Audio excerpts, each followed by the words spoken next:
Cyberpunk 2077. We've known for a while that there's going to be an expansion, and now it's finally been announced. Cyb, you're the Cyberpunk guy. Let's talk about it.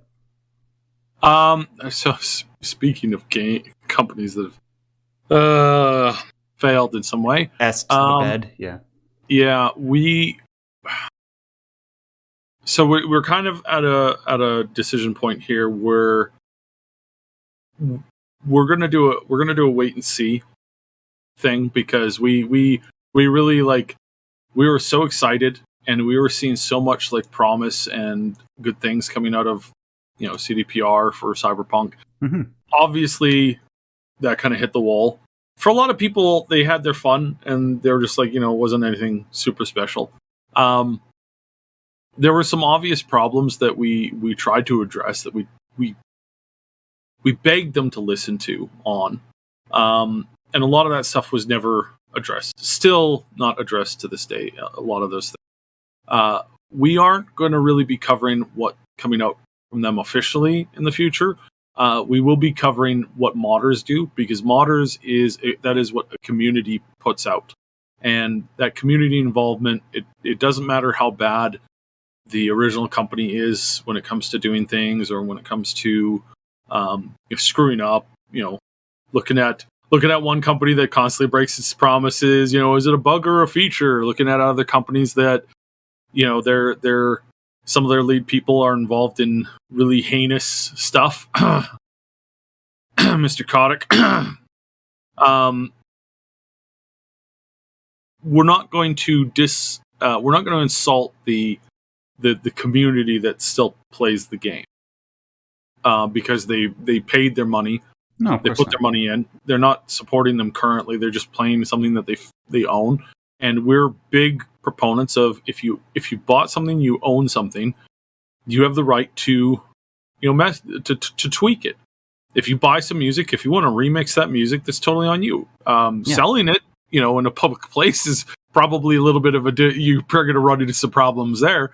But everybody has a right to alter and mod their own games as they see fit, that don't have an online component to it, right? That would then have you cheating or messing with the economy of the game, or ruining other people's times by jumping ahead, by cheating and hacking and that kind of. But no, single player games, mods are important. They are a pillar to the community. The one big announcement is that they've put out official mod tools. Woohoo! And they have made those available to everybody. We're going to start to see a lot of mods that people were kind of so the biggest one everybody knows, I love to talk about it, Flying third-person cars? perspective. Oh. Third-person perspective in Cyberpunk has been missing. It was in at one point. It was removed because they wanted to capture this silly idea that you were going to react more to seeing other characters reacting to you. It was kind of a thing, and obviously it shortcut some of the work that they had to do in the game and all this kind of stuff. Not a fan, obviously. Motion sickness for me, but just generally speaking, I want my third person in my adventure RPG games, because I want to connect with my character. I don't feel like I'm connecting with my character when I'm just seeing a pair of hands in front of me. Yeah, me too. Those are my, it's it doesn't, for me, it doesn't work. For me, it's annoying, and I really hate it. Not having that in a game. And I'm not saying that first person should be banned either. I think that logically you can have both. It's so easy to do both. And if you're going to do first person and you're going to commit to it, then please do something new with first person perspective. And if you want some hints on it, just look at some of the absolutely stunning mods for first person perspective in Skyrim.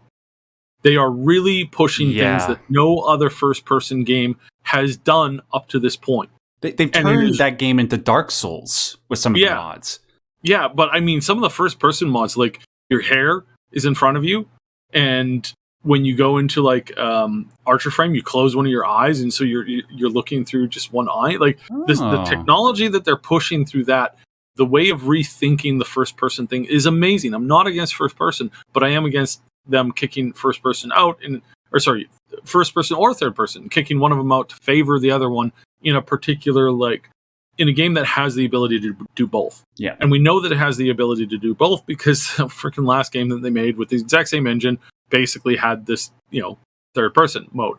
And one thing that I would encourage them to do in the next Witcher is introduce a first person mode that you could select whenever you want, or just, have it so that you scroll in and out for that, to go pop from first person to third person. I think that's a great idea. I'd love to see The Witcher played through a first person perspective. This is great. And again, I'm just using this as an example. Of course, there's many, many, many, many, many other things, from the tram, the wall running, the flying cars, the costume system, which they did add in the latest patch. But it's it's not as smooth as I would like it.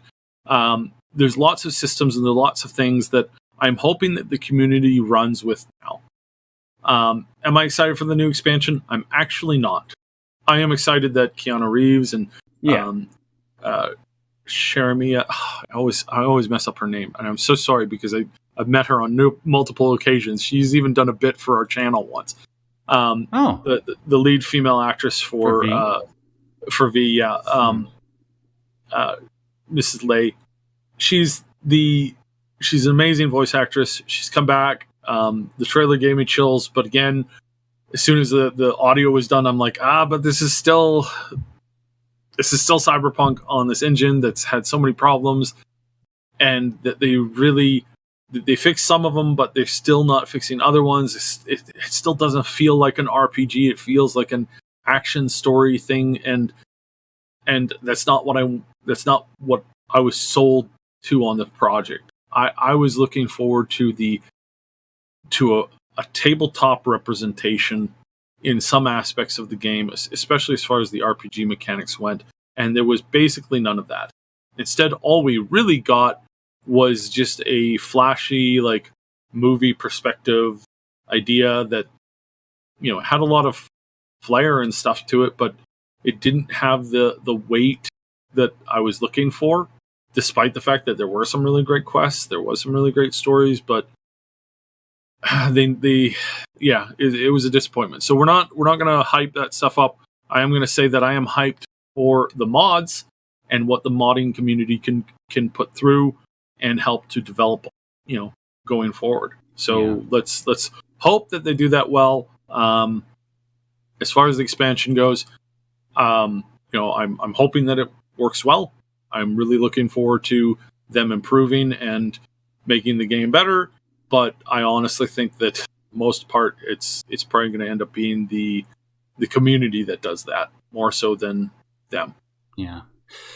Yeah, I didn't really know how to feel about this until I heard you speak about it, man. Like, yeah, it's good that they got Keanu back. Yeah, it's good they got the voice actress back for V.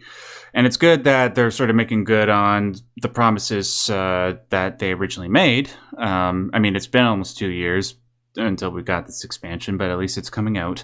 But yeah, like, this game, it was supposed to be so much more. It was supposed to be a game changer. It was supposed to be the legitimate follow-up to Witcher 3 in terms of all-time greatness. The meme was CD Projekt Red was the chosen one. And because of the mess up that it was, well, you know how that turned out. I will say, though, that I still do have faith that the modders will be able to use the modding tools and make legitimately great stuff out of this, and sort of, provided that CD Projekt Red is allowing them to make liberal use of the modding tools, sort of like what Bethesda does. I'm sure that Cyberpunk 2077 can eventually become something that we originally thought it was going to be. It's just a shame that by the time it gets there, it's probably going to be about 4 or 5 years past its initial release. By the way, it's been almost 2 years since this game came out. Can you believe that? Yep. Yeah, no, it's sad. It's so sad. Well, but I can't believe it's been almost 2 years. Like, it feels like it was just yesterday that you guys were doing the community podcast, and I was on and chatting with you about it. God. No, trust me, nobody's more upset about that than I am. Yeah. And then all of us really on the we all felt so betrayed. And again, they never came to us with like, we never saw official behind the scenes footage. We never got invited to the special events. A lot of other big name YouTubers did, who never really talked about the game outside of like, you know, one or two updates every once in a while. They weren't driving parts of the community. They certainly came out and said, "Oh yeah, hey, by the way, you know, this is going to be awesome," and they did more harm than good, because the theme of our podcast was when it was ready. You know, when it's ready, when it's ready, when it's ready. And one of the things that we had discussions with them about was like, hey, heard there's been some issues. Can you please, if there's going to be issues, delay the game. If there's going to be hardware issues, don't release it on the older consoles. They're 10 years old. They're not going to be able to handle this. If that's the case, it's going to be more harm than good putting it out. Period. Yeah. You could put it out for the newer previous generation, so you know the 0.5 models of that generation, and then also have it so that people could buy it, but specify heavily that this is not recommended. It will run at a far diminished thing. You have to sign this thing that you understand, and if you can't play it, if you can't load it within a week, the first week, and you can't really get through it, then we'll give you your money back. Absolutely. If they had done that right from the get-go, I think they would have saved a lot of face, especially if they'd pushed it back another year, saying like look guys, just things happened, we're not happy with this, we're really sorry, but there's not much, because again, it's like gamers complain constantly about delays, but then when the game comes up broken, they complain about that even more so. Yeah. So it was a trap that we were like, do not fall for this trap. Whatever you do, don't think that that you can avoid this problem. Like, you're not all powerful. You're not God. Please don't try to pretend to be so by putting out a product that's broken. Yeah. And no, it was far more important for them to listen to a bunch of other people who it's always funny when somebody's like, well, we listen to these personalities. It's like, oh great, you listen to a personality, somebody who has no conception of the actual time involvement or difficulty of actually making a game. It's like, yeah, okay, good for you. And again, I'm not salty about us not getting that. I'm salty about the idea that they could listen to those people saying, put it out, it's fine, it'll be fine. They're analysts. Oh God, I've talked to death about how much I hate analysts. I do analytic work all the time, and I give people my thoughts on stuff, and then there's these idiots who charge 100,000 times the amount that I would charge in a similar thing, that have no logic. You remember that guy who said, oh yeah, the next this was about 3-4 years ago, the next project that Bethesda's putting out is the next Skyrim game. As in he meant to say Elder Scrolls 6. He said Elder Scrolls 6 Skyrim 2, basically. You had to pay $1,000 to see this guy's work on this. And that was before 76. That was before obviously Starfield. Yeah. And the guy's so stupid because he's just reading what other people post, and then he's charging people for that. Analysts, some of these analysts are the worst. They know nothing about the things that they talk about. You know nothing, Jon Snow. So sorry to harp on this. This is a long thing. We should move on. It's a big open wound. But anyways, just to reiterate, for the people that do enjoy the game, which I have no doubt are primarily people who play on the PC, if you're excited about this, more power to you. But you understand that, from this point on, and especially when The Witcher 4, all that stuff starts to come out, that a lot of the discussion is going to be around, well, are they going to mess this up like they did Cyberpunk?